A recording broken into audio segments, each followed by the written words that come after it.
Good morning. My name is Kimberly Pierce Dobson, Business Development Manager for TBC-Brinadd. Welcome to our live broadcast of our technology webinar series.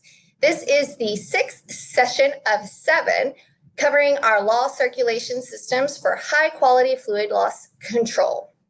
We will have a webinar every Thursday through July.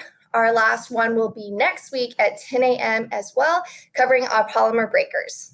If you have any questions or comments, please post below in the chat section or the question comments, and we will get back to you as soon as this webinar is over.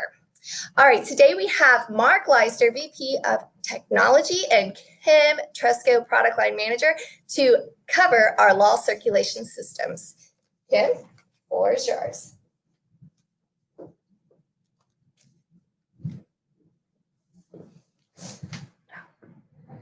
Thank you, Kimberly. First, I'd like to thank everyone for joining us today. We want to start by sharing TBC-Brinadd's law circulation system application history and the advances within this product line. TBC-Brinadd started producing and distributing specialty production zone drilling, completion, and workover fluids in the early 70s with the development of a completion fluid that involved a polymer and size salt mixture known as Bridgesaw. The first use of this specially treated size salt was published in 1977 in the Oil and Gas Journal. TBC-Brinadd's development of Bridgesaw evolved into Bridgesaw Ultra, which incorporates the latest technology utilizing improved particle sizing and reduced polymer concentrations.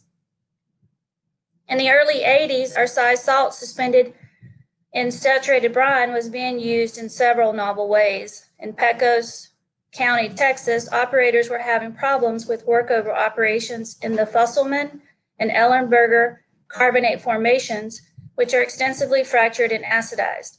This situation presented an opportunity for our Bridgesaw Plug fluid, which was successfully utilized in a novel approach to temporarily seal the perforations in the casing. In the 90s, our thixotropic cross-linking polymer borate salt law circulation material, Pbs Plug, was utilized successfully and reliably in off-bottom cementing operations to provide a non-damaging and functional temporary open hole plug in Alaska. In 1993, published guidelines for drilling and completing with salt systems that were utilized in the Gulf of Mexico were presented at OTC.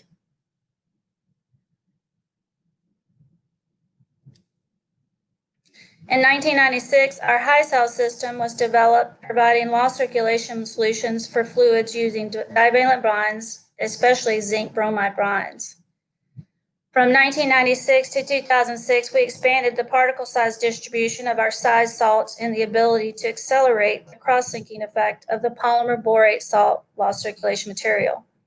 In the late 90s, the next generation particle sizing recommendations for salt was published in Hart's Petroleum Engineer International.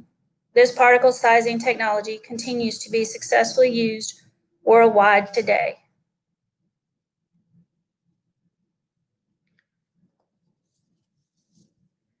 From 2015 to 2019, we've improved the ability to delay the set of our cross-linking polymer borate salt Pbs PlugM system to extend pumping time for longer, deeper spotting conditions and the amalgamation of formation sand and rocks, and published these improvements followed with 2 case histories and 1 global recommendation for carbonate formations. Earlier this year, we've published the use of our peroxide breaker product line for conventional and unconventional applications, which we will discuss further in next week's presentation. Our complete line of law circulation systems and additives are listed up here. We will be focusing on these 4 systems: Bridgesaw Ultra, Hysol, OSSpill, and Pbs PlugM. This is an overview of the applications and features for the 4 systems we will be discussing today. These systems can be utilized in perforating, injector, gravel pack, or frac pack, inside the screen, drilling, and workover applications. They have been successfully applied under various formation and reservoir conditions such as reactive shell, high pressure, high temperature, and high density environments. A few differences between each system. The Bridgesaw Ultra is used for monovalent brines. The Hysol is utilized with high-density divalent brines. Our OSSpill utilizes resins for bridging agents, which allows the produced crude hydrocarbon oils to be used for cleanup removal by softening and solubilizing the resin. Our Pbs Plug system is a solids-lated cross-linking product that develops its gelation and rigidity from cross-linking by the sized borate salts and has been used for upper-hole fluid loss control. To expand their performance of these base systems, supplemental bridging agents are added to address various non-formations and formation applications. Here we have listed the diversity and flexibility of our bridging agents as applied for non-formation. Good overview of perforation, slots, sand control screen, and gravels that our products have been applied. The next slide shows additional flexibility of our bridging agent as applied to formations. Relationship to types of clastic and non-clastic. Clastic, for example, sandstone, non-clastic, carbonate. The range of pore size for the clastic zones are for the more common alloxite discs. Utilized in the non-clastic area, wanted to point out the PBS Plug system incorporates a light plug XC, which has 8,000 micron material, for use as a lead spacer for a pre-bridging pad of highly vulgular or fractured formations or zones. To dive in further into each system, which utilizes unique chemistry to impart the functionality of each product, we'll talk about Bridgesaw Ultra and what starch it utilizes, which is a cross-linked starch to reinforce thermal stability and shear. It's hydroxypropylated for resistance to biodegradation, which aids and improves storage stability and increases solubility, which helps it hydrate in near saturated, even saturated brines. The Hysol system utilizes a cross-linked derivatized, highly branched starch that hydrates effectively in divalent brines. The OSSpill utilizes our sized resin particles, the SoluBridge series, that are produced using dicyclopentadiene, which is the primary monomer. The use of these bridging particles allows the produced crude hydrocarbon oils to be utilized for easy cleanup or removal of the resin within the filter cake. Pbs PlugM, as mentioned before, is a solids-laden cross-linking system that develops its gelation and rigidity from cross-linking by specifically sized borate salts. Now I will hand it over to Mark Leister, who will discuss the lab and field performance of each system. Thank you, Kim. So continuing with the four systems that Kim mentioned, the Bridgesaw Ultra system can use monovalent as well as low-density divalent brines as the base. In all cases, the bases are saturated to first mitigate dissolution of the bridging solids, and second, to ensure thermal saturation. The final density and temperature stability approximate 13.5 pound per gallon and up to 325, as shown in the example on the right. This is a one-sack system. You can utilize additional salt grades as needed. However, as a one-sack application, provides a D90 of approximately 65 microns. Particles of this size and distribution effectively seal multi-Darcy formations, fine premium screens, 6 and 8 gauge wire wrap screens, and gravel, as shown in the images. The Bridgesaw Ultra is a very versatile system, as Kim showed in the features and applications table. In addition, here are a few examples of unique applications.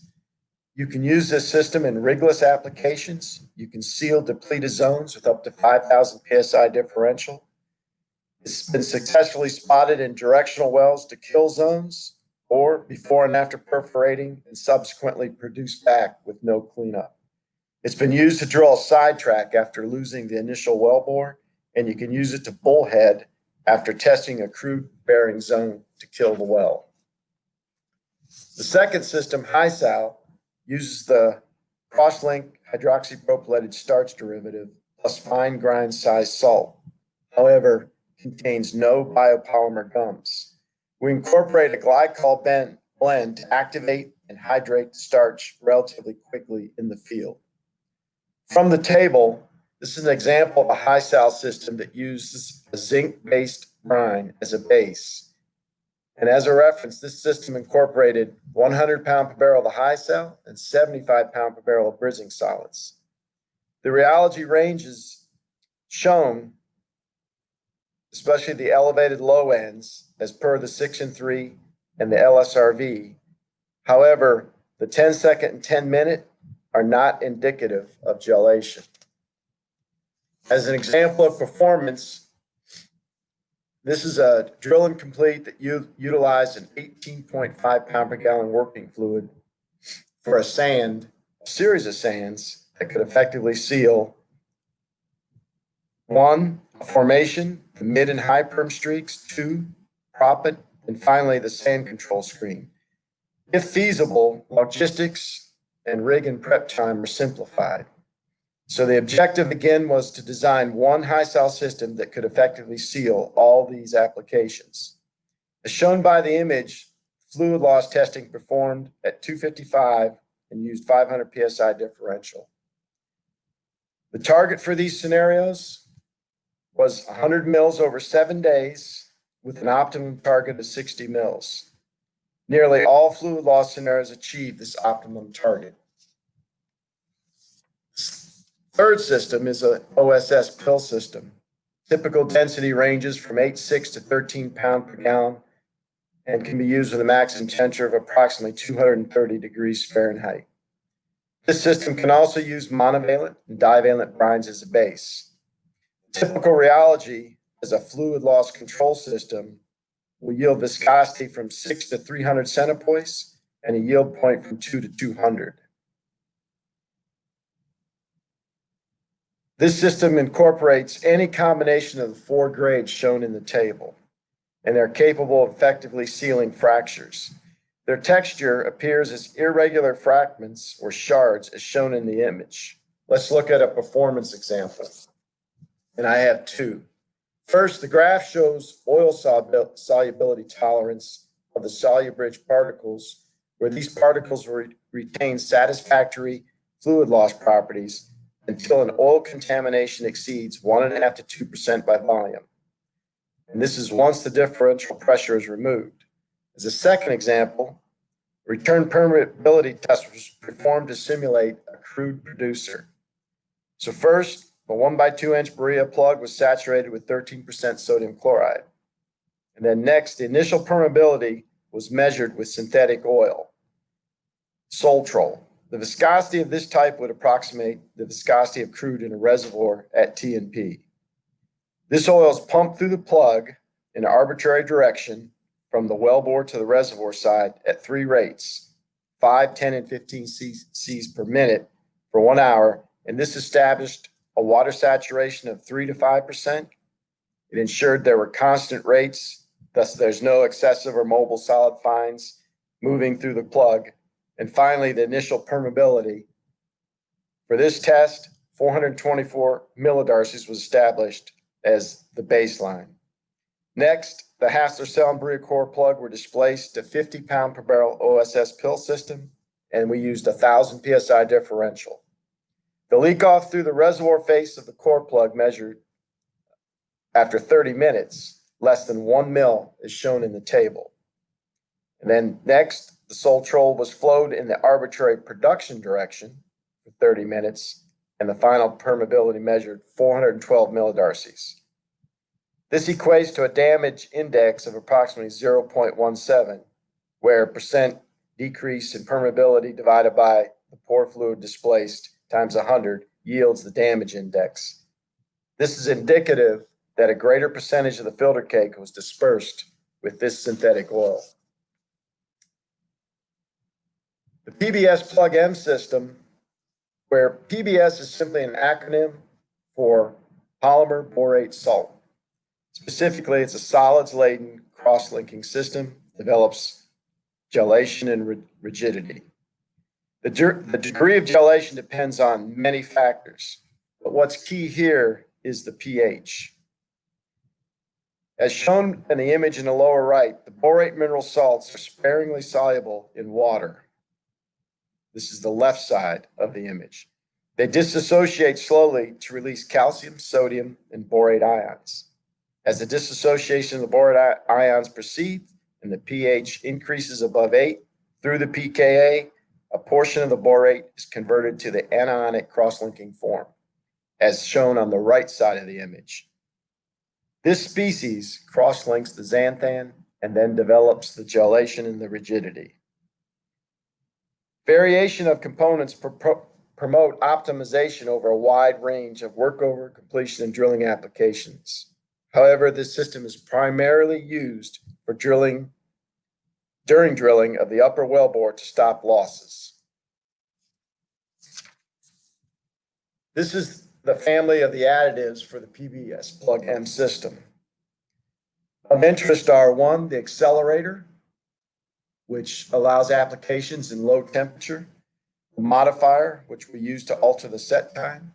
The thermocell products in the last two rows are used for extending the temperature stability. And finally, the pH6 is used to reverse the crosslink in situations where the pumping operation is shut down and the pill is already mixed. So these next three slides show our recent improvements to the Pbs Plug system. First, we now offer 5 grades. 4 are inherent as a one-sack system, with the number shown designating the maximum particle size. The light plug XC is used primarily as a component of a lead spacer, for example, where lost circulation scenarios promote situations of extreme lost circulation. Second, we use an unrefined alkaline aggregate. This is the Pbs Plug modifier to incorporate and alter the set time. This presents 2 advantages. First, it reduces the rig time when waiting for the system to set, and second, it extends the pumping time as needed for longer, deeper spotting conditions. The graph shows Pbs systems of the same density as pairs or colors, purple, green, and blue, which are modified with respect to their set time. A set is considered an unconfined hardness of 20 millimeters or less, as designated by the red line.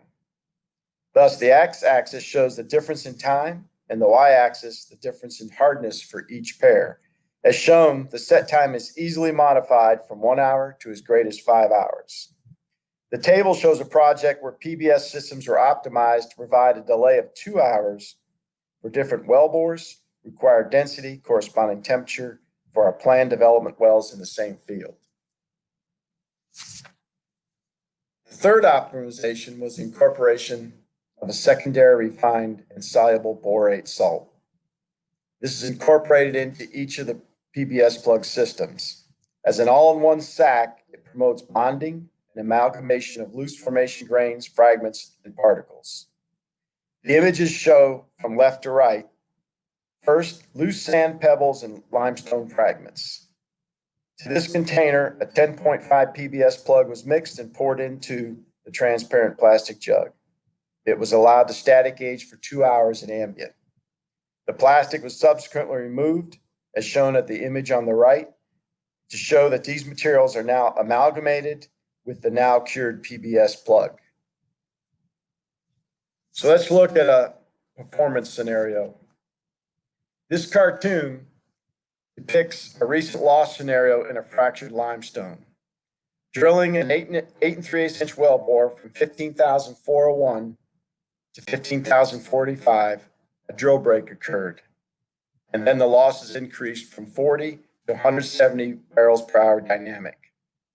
They spotted 2 Pbs plugs, 240 barrels total, without squeezing, and pulled up into the casing and waited the 2 hours for it to set. They ran in the hole, they tagged, set down 10,000 psi on the tail of the residual Pbs plug.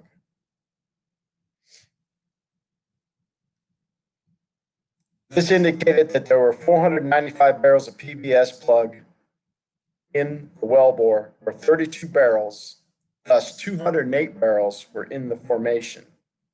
They drilled out the set plug easily with 60 RPM, 300 gallons per minute in 1 hour.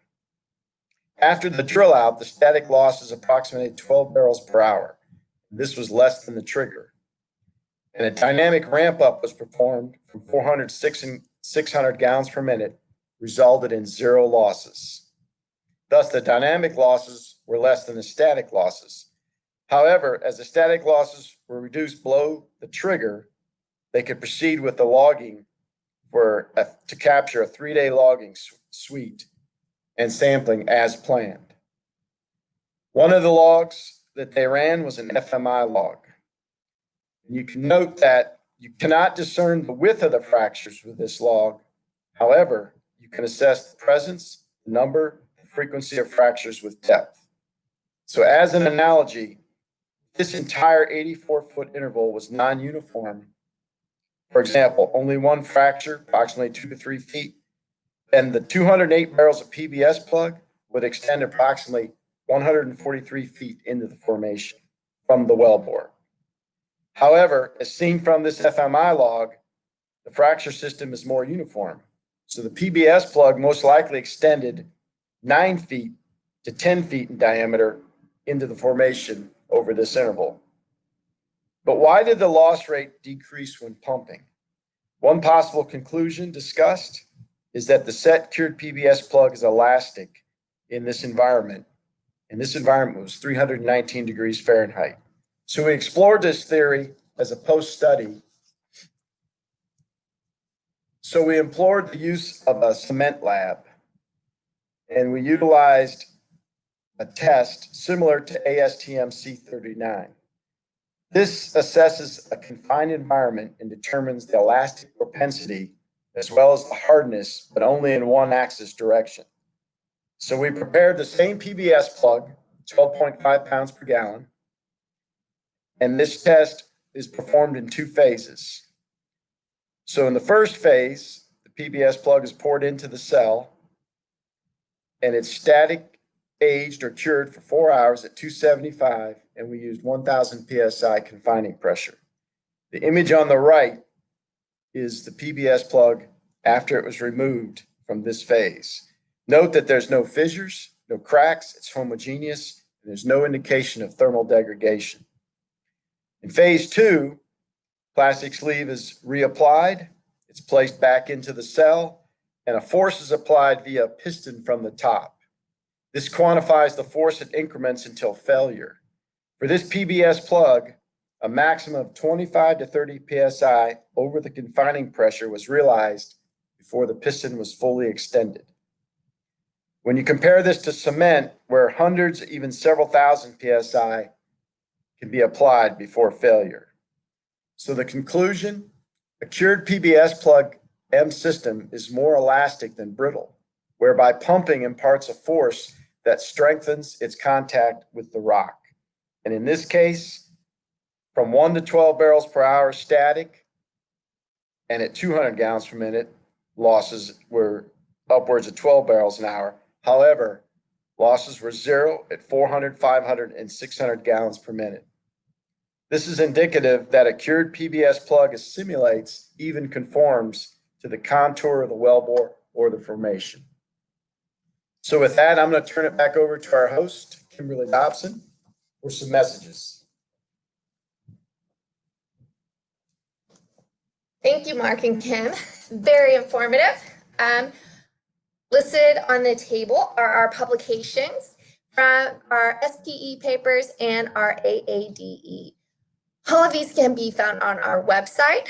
We would like to mention the first 2 are case histories as well. As mentioned, our last webinar for this series is next Thursday. It'll be over our polymer breakers, which can break all of the systems that we discussed in our technology webinar series. You will get an automatic invite if you were registered to this webinar, as well as a replay to this webinar and any others that you've been a part. If you didn't catch the replays, you can also view them on our website at TBC-Brinadd.com on the events tab. Currently, all of our recorded events and webinars have been placed on our website. You will also get an email from our webinar broadcast. If you have any questions or comments on this product line or any of our loss circulation systems or any of the products discussed in our webinar technology series, feel free to reach out to your sales and marketing team at salesandmarketing@tbc-Brinadd.com or give us a call. Thank you so much for your time. If you have any questions or comments, feel free to put in the chat section or also down below in the questions, and we will reach out to you at the end of this webinar. Thank you so much for your time, and I will see you next Thursday.